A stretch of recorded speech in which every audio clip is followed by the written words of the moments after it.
আসসালামু আলাইকুম। শুভ নববর্ষ। এটিএন বাংলার গ্রামগঞ্জের খবরে সবাইকে স্বাগত জানাচ্ছি। আমি মারিয়া চৌধুরী। শুরুতেই বিআরবি কেবল সংবাদ শিরোনাম। উৎসবমুখর পরিবেশে সারা দেশে উদযাপিত হচ্ছে পহেলা বৈশাখ। আনন্দ শোভাযাত্রা ও সঙ্গীত অনুষ্ঠানের মধ্য দিয়ে চলছে বাঙালির বর্ষবরণ।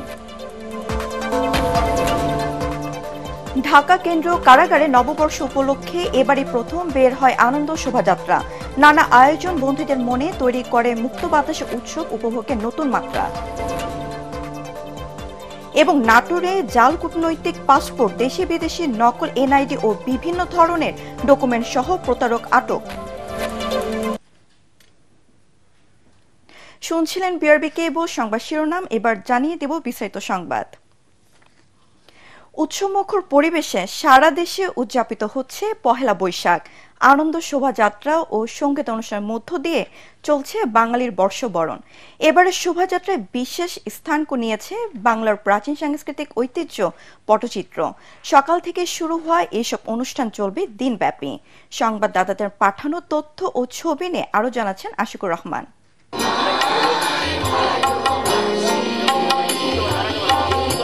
নারায়ণগঞ্জ চারুকলা ইনস্টিটিউটের আয়োজনে জাতীয় সঙ্গীত পরিবেশনের মধ্য দিয়ে বর্ষবরণের কর্মসূচি শুরু হয়। পরে জেলা প্রশাসনের আয়োজনে শহীদ মিনার চত্বর থেকে বর্ষবরণ আনন্দ শোভাযাত্রা বের হয়। একই সাথে সাংস্কৃতিক জোট সঙ্গীত, নৃত্য ও আবৃত্তি অনুষ্ঠানের আয়োজন করে। বন্দরনগরী চট্টগ্রামের সিআরবি সহ বেশ কয়েকটি স্থানে বিভিন্ন সাংস্কৃতিক সংগঠন ও জেলা প্রশাসনের উদ্যোগে শোভাযাত্রা সহ বিভিন্ন আয়োজন করা হয়েছে। চট্টগ্রাম সিটি কর্পোরেশন, চট্টগ্রাম বিশ্ববিদ্যালয় চারুকলা ইনস্টিটিউটের উদ্যোগে বৈশাখী শোভাযাত্রা নগরের চট্টেশ্বরী মোড়, আলমাস মোড়, কাজীর দেউরি সহ বিভিন্ন সড়ক প্রদক্ষিণ করে। তবে মঞ্চ ভাঙচুরের কারণে ডিসি হিলের মুক্ত মঞ্চে বর্ষবরণের অনুষ্ঠান হয়নি এবার। বরিশালে উদীচী ও চারুকলার উদ্যোগে নগরীর ব্রজমোহন বিদ্যালয় মাঠে প্রভাতী অনুষ্ঠানের আয়োজন করা হয়। পরে সেখান থেকে একটি আনন্দ শোভাযাত্রা বের হয়ে সদর রোডে গিয়ে শেষ হয়। রাজশাহীতে পদ্মা নদীর পারে রবীন্দ্র নজরুল মঞ্চে চলে সঙ্গীতানুষ্ঠান ও নৃত্য। পরে নগরীর সিএন্ডবি মোড় থেকে বর্ষবরণ আনন্দ শোভাযাত্রা শুরু হয়ে শিশু একাডেমিতে গিয়ে শেষ হয়। সিলেটের সাংস্কৃতিক কলেজ মাঠে পহেলা বৈশাখের অনুষ্ঠানের আয়োজন করে আনন্দলোক। প্রশাসনের নির্দেশে স্কুল কলেজের প্রতিটি ক্যাম্পাসে দিনব্যাপী অনুষ্ঠান চলে। নগর বিএনপির পক্ষ থেকে কেন্দ্রীয় শহীদ মিনারে পান্তা ভাত ভোজনের মধ্য দিয়ে অনুষ্ঠানমালা শুরু হয়। কুমিল্লা ভিক্টোরিয়া সরকারি কলেজ মাঠ থেকে পোস্টার, ফেস্টুন, ব্যানার সহ রং বেরঙের সাজে সজ্জিত হয়ে শোভাযাত্রায় অংশ নেয় বিভিন্ন স্কুল কলেজ ও সংগঠনের কর্মীরা। সকাল ৯টায় বের করা হয় বর্ষবরণ আনন্দ শোভাযাত্রা। নওগাঁয় সকাল ৮টায় শহরের এটিএম মাঠ থেকে বের করা হয় আনন্দ শোভাযাত্রা। এছাড়াও দিনব্যাপী চলছে বৈশাখী মেলা।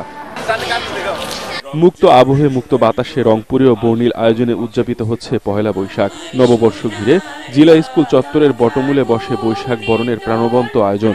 গান, নৃত্য, আলোচনা শেষে বের হয় বর্ণাঢ্য শোভাযাত্রা। কিশোরগঞ্জে গ্রাম বাংলার ঐতিহ্যবাহী লাঠি খেলা ও বর্ষবরণ আনন্দ শোভাযাত্রা হয়েছে। লোকজ মেলা, শিশুদের জন্য রচনা ও চিত্রাঙ্কন প্রতিযোগিতা, সাংস্কৃতিক অনুষ্ঠান, কারাগার, হাসপাতাল, এতিমখানায় উন্নত মানের খাবার পরিবেশন সহ বিভিন্ন কর্মসূচি পালন করেছে জেলা প্রশাসন। সিরাজগঞ্জে বর্ণাঢ্য আনন্দ র্যালি বের হয় কালেক্টরেট চত্বর থেকে। এটি শহরের প্রধান প্রধান সড়ক ঘুরে। এছাড়া জেলা বিএনপি ও বেলকুচি উপজেলা বিএনপির উদ্যোগে অনুষ্ঠিত হয় শোভাযাত্রা ও পান্তা ভাতের আয়োজন। এছাড়া নোয়াখালী, লালমনিরহাট, নাটোর, নড়াইল, জয়পুরহাট সহ দেশের সকল জেলায় বর্ণিল আয়োজনে চলছে বর্ষবরণ। আশিকুর রহমান, এটিএন বাংলা। বিগত ১৬ বছর ফ্যাসিস্ট সরকার নববর্ষ সহ বিভিন্ন জাতীয় উৎসবে র্যাব, পুলিশ দিয়ে দেশে জঙ্গি আতঙ্ক তৈরি করেছিল বলে মন্তব্য করেছেন বিএনপির কেন্দ্রীয় নেতা ও সাবেক উপমন্ত্রী রুহুল কুদ্দুস তালুকদার দুলু। বাংলা নববর্ষ উপলক্ষে নাটোরে বিএনপি আয়োজিত বর্ণাঢ্য আনন্দ শোভাযাত্রা শেষে তিনি কথা বলেন। শেখ হাসিনার আমলে বিএনপিকে কোনো উৎসব পালন করতে দেওয়া হতো না বলে মন্তব্য করেন রুহুল কুদ্দুস তালুকদার দুলু। এর আগে নাটোর শহরের আলাইপুর দলীয় কার্যালয়ের সামনে থেকে বর্ণাঢ্য শোভাযাত্রা নেতৃত্ব দেন তিনি।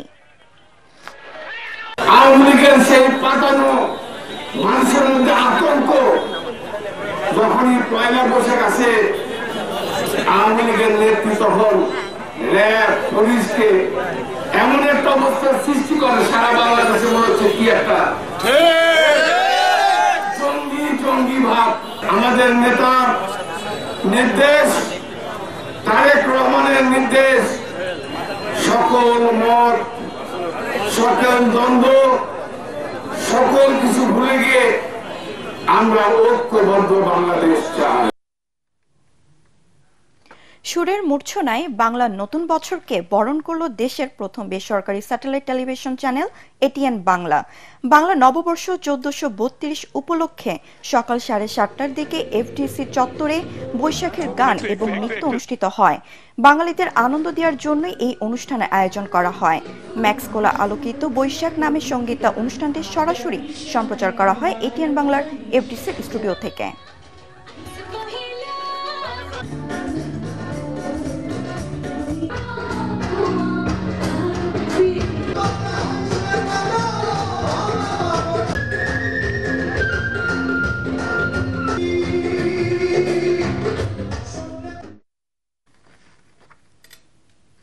ঢাকা কেন্দ্রীয় কারাগারের নানা আয়োজনে উদযাপন করা হলো বাংলা নববর্ষ 1432। বন্দী কারা কর্মকর্তা কর্মচারীদের নিয়ে জেল কমান্ডারে এবারই প্রথম বের করা হয় আনন্দ শোভাযাত্রা। পান্তা ইলিশ আর সাংস্কৃতিক আয়োজনে চার দেয়ালে বন্দীদের মনে তৈরি করে মুক্ত বাতাসে উৎসব উপভোগের নতুন মাত্রা। শাহজাহান সেন্টুর তোলা ছবিতে কেরানীগঞ্জে কেন্দ্রীয় কারাগার থেকে ফিরে আরও জানাচ্ছেন ইমদাদুল্লাহ বাবু। চার দেয়ালে কাটে তাদের দিন রাত, অপরাধের সাজা কিংবা জীবনের ভুলে হারিয়ে গেছে কারাবন্দীদের পথ। তারাও তো মানুষ, খুঁজে ফিরে আনন্দ, বন্দি জীবন ভুলে একটু ভালো থাকার মুহূর্ত। তাই তো কেরানীগঞ্জে ঢাকা কেন্দ্রীয় কারাগারে বন্দীদের জন্য বর্ষবরণে করা হয় নানা আয়োজন। বাংলা নতুন বছরের প্রথম দিনে কারাগারে থাকা বন্দীদের সাথে দেখা করতে আসেন স্বজনরা। মূল ফটকে তাদের এভাবেই বরণ করে নেন কারারক্ষীরা। আমি আমার বাবার সাথে দেখা করতে এসেছি। আমাকে জেলার আঙ্কেল গিফট দিয়েছে, শরবত খাইয়েছে। আমি পছন্দ করিনি যে এখানে এসে এত আপ্যায়ন করবে, আমি ভাবতে পারিনি। জুলাই বিপ্লবোত্তর নতুন বাস্তবতায় এবারই প্রথম ঢাকা সহ দেশের 13টি কেন্দ্রীয় এবং 55টি জেলা কারাগারে করা হয় বর্ষবরণের অনুষ্ঠান। পান্তা ইলিশের উৎসব আর সাংস্কৃতিক আয়োজনে এসব দেখে বোঝাই দায় যে এটি কারাগার। কয়েদি পোশাক ফেলে নতুন জামায় সেজে কারা কম্পাউন্ডে কারারক্ষীদের নিরাপত্তায় বন্দীদের নিয়ে বের করা হয় বর্ণিল আনন্দ শোভাযাত্রা। খুবই আনন্দ লাগছে, সবাই মিলে একসাথে হতে পেরেছি। আমরা অনেক আনন্দ করছি, ভবিষ্যতেও যেন এই আনন্দ অব্যাহত থাকে। অতীতের গ্লানি ভুলে নতুন পথ বেছে নেওয়ার কথা জানান শোভাযাত্রায় অংশগ্রহণকারীরা। কারাগারে এটা আমার প্রথম নববর্ষ এবং মনে হচ্ছে খুবই আনন্দফুল এবং কালারফুল। কারাবন্দী তাদের সাথে আনন্দ ভাগাভাগি করতে পেরে ভালো লাগছে। কারা কর্তৃপক্ষ বলছে কারাগারকে আত্মশুদ্ধির জায়গা হিসেবে তৈরি করতেই তাদের এই আয়োজন। নতুন বাংলাদেশের নতুন ভাবে উদযাপন আমরা দেখিয়ে দিতে চাই যে আমরা ঐক্যবদ্ধভাবে কাজ করতে পারি। বাংলাদেশ জেলকে আমরা বন্দীদের নিরাপদে রাখা, তাদেরকে আলোর মুখ দেখানো, এটাই আমাদের মূল লক্ষ্য। কারাগারকে একটি স্বচ্ছ প্রতিষ্ঠান হিসেবে গড়ে তোলার কথাও জানায় কারা কর্তৃপক্ষ। কেরানীগঞ্জে ঢাকা কেন্দ্রীয় কারাগারে এবারই প্রথমবারের মতো ঘটা করে উদযাপন করা হচ্ছে বাংলা নববর্ষ। কয়েদিদের মুখে তাই আনন্দের ছাপ, এমন উৎসব যেন ছুঁয়ে গেছে তাদের মন। কারাগার সংশ্লিষ্টরা বলছেন কারাগার শুধুই শাস্তির জায়গা হবে না, নতুন বাংলাদেশের কারাগার হবে আধুনিক সংশোধনাগার। ইমদাদুল্লাহ বাবু, এটিএন বাংলা, কেরানীগঞ্জ ঢাকা কেন্দ্রীয় কারাগার, ঢাকা। হল খুলে দেওয়ার দাবিতে প্রশাসনিক ভবনের সামনে অবস্থান নিয়ে রাত যাপন করেছে খুলনা প্রকৌশল ও প্রযুক্তি বিশ্ববিদ্যালয়ের শিক্ষার্থীরা। এর আগে অনির্দিষ্টকালের জন্য বন্ধ থাকা কুয়েটের শিক্ষার্থীরা 47 দিন পর ঘোষণা দিয়ে গতকাল হলে ওঠার জন্য বিশ্ববিদ্যালয়ের মেইন গেটের সামনে জড়ো হয়। এরপর বিশ্ববিদ্যালয় কর্তৃপক্ষ শিক্ষার্থীদের পরিচয়পত্র নিশ্চিত করে তাদেরকে ক্যাম্পাসে প্রবেশের অনুমতি দেয়। ক্যাম্পাসে প্রবেশ করে তারা প্রশাসনিক ভবনের সামনে অবস্থান নিয়ে বিক্ষোভ করে ও হল খুলে দেওয়ার আলটিমেটাম দেয়। তাদের কর্মসূচি এখনও অব্যাহত রয়েছে। সংকট সমাধানে শিক্ষার্থীদের সাথে আলোচনা চালিয়ে যাচ্ছেন শিক্ষকরা। ছাত্র রাজনীতি নিষিদ্ধ করার দাবি নিয়ে বিরোধের জের ধরে গত 18 ফেব্রুয়ারি কুয়েট ক্যাম্পাসে ছাত্রদলের নেতাকর্মী ও এলাকাবাসীর মধ্যে সাধারণ শিক্ষার্থীদের সংঘর্ষে শতাধিক আহত হন।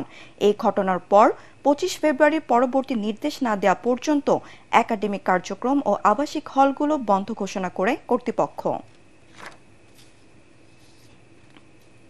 কক্সবাজারের মহেশখালীর কালারমারছড়া ইউনিয়নে আওয়ামী লীগ বিএনপির রাজনৈতিক প্রসঙ্গ নিয়ে তর্ক বিতর্কে এক বিএনপি কর্মীকে পিটিয়ে ও ছুরিকাঘাতে হত্যা করা হয়েছে বলে অভিযোগ পাওয়া গেছে। সকালে উপজেলার উত্তর নলবিয়া দরগা পাড়ায় এ ঘটনা ঘটে।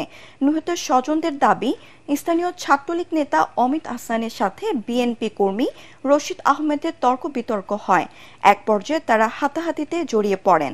এই সময় ছাত্রলীগ নেতা অমিত হাসানের ভাই কামরুল হাসান ও আরেক ভাই হেলাল উদ্দিন রশিদ আহমেদকে লাঠি দিয়ে বেধড়ক পেটায় ও ছুরিকাঘাত করে। এতে গুরুতর আহত রশিদকে প্রথমে স্থানীয় বদরখালী জেনারেল হাসপাতালে, পরে চকরিয়া উপজেলা স্বাস্থ্য কমপ্লেক্সে নেওয়া হয়। সেখানে চিকিৎসাধীন অবস্থায় দুপুরে তার মৃত্যু হয়। এই ঘটনায় একজনকে গ্রেফতার করেছে পুলিশ।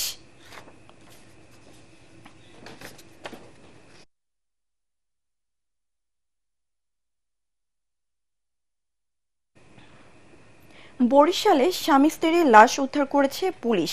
দুপুরে বরিশাল সদর উপজেলার পুবরকনকাঠি গ্রামে একটি বাড়ির ঘর থেকে তাদের লাশ উদ্ধার করা হয়। নিহতরা হলেন রাহাত হাওলাদার ও তার স্ত্রী লামিয়া বেগম। প্রতিবেশীরা জানায়, সকাল 8টা পর্যন্ত ঘরের দরজা বন্ধ থাকায় লোকজন তাদেরকে ডাকাডাকি করে কোনো সাড়া না পেয়ে দরজা ভেঙে রাহাতকে ফ্যানের সাথে ফাঁস দেওয়া অবস্থায় এবং লামিয়া লাশ খাটের উপর পড়ে থাকতে দেখে। পরে পুলিশ লাশ দুটি উদ্ধার করে ময়নাতদন্তের জন্য বরিশাল শেরেবাংলা মেডিকেল কলেজ হাসপাতাল মর্গে পাঠায়। জানা গেছে, ওই দম্পতির মধ্যে দীর্ঘদিন যাবৎ দাম্পত্য কলহ চলে আসছিল।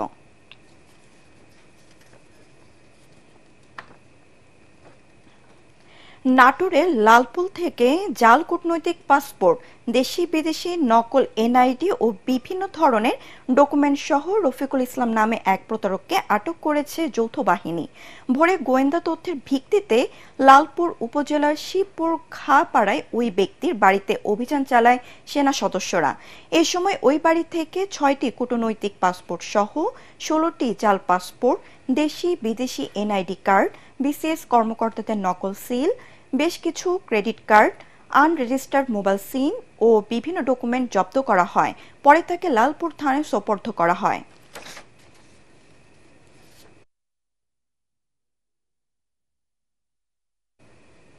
চট্টগ্রামের ঐতিহ্যবাহী শিক্ষা প্রতিষ্ঠান মির্জা আহমেদ ইসমানী স্কুলের নতুন অত্যাধুনিক আইসিটি ল্যাব, অডিটোরিয়াম ও কনফারেন্স রুম উদ্বোধন করা হয়েছে। সকালে ইসমানী গ্রুপের চেয়ারম্যান ও স্কুলের প্রধান পৃষ্ঠপোষক মির্জা সালমান ইসমানী এসব উদ্বোধন করেন। ইসমানী গ্রুপের পৃষ্ঠপোষকতা নির্মিত আইসিটি ল্যাব তথ্য প্রযুক্তি বিষয়ে আরও জ্ঞান চর্চা এবং অডিটোরিয়াম ও কনফারেন্স রুম ঐতিহ্যবাহী শিক্ষা প্রতিষ্ঠানটির মান ধরে রাখায় ভূমিকা রাখবে বলে আশা করেন মির্জা সালমান ইসমানী। চট্টগ্রামের স্কুলের শিক্ষা বিষয়ক পরিচালক শিরিন মাহমুদ ইসমানী, স্কুলের প্রধান শিক্ষক মুজিবুর রহমান ও ইসমানী গ্রুপের ঊর্ধ্বতন কর্মকর্তারা এই সময় উপস্থিত ছিলেন। পরে পহেলা বৈশাখ উপলক্ষে আয়োজিত অনুষ্ঠান উপভোগ করেন অতিথিরা।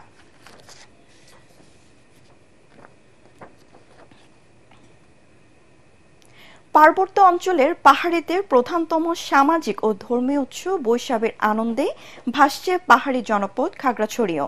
ফুল বিছু মূল বিছুর পর আজ চাকমাদের গজ্জাপজ্জার দিন। ত্রিপুরাদের বৈশু উৎসবের আজ দ্বিতীয় দিন চলছে।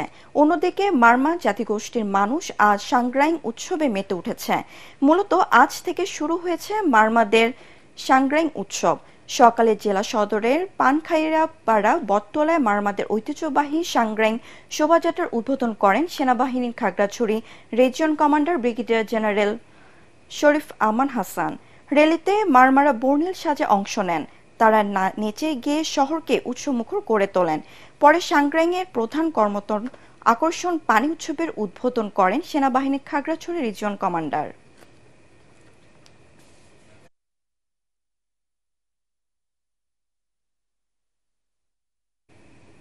পরবর্তী সংবাদ দেখার আমন্ত্রণ জানিয়ে এখনকার মতো শেষ করছি। এটিএন বাংলা সংবাদ ইউটিউব দেখতে ব্রাউজ করুন youtube/ATN Bangla News। ধন্যবাদ সবাইকে।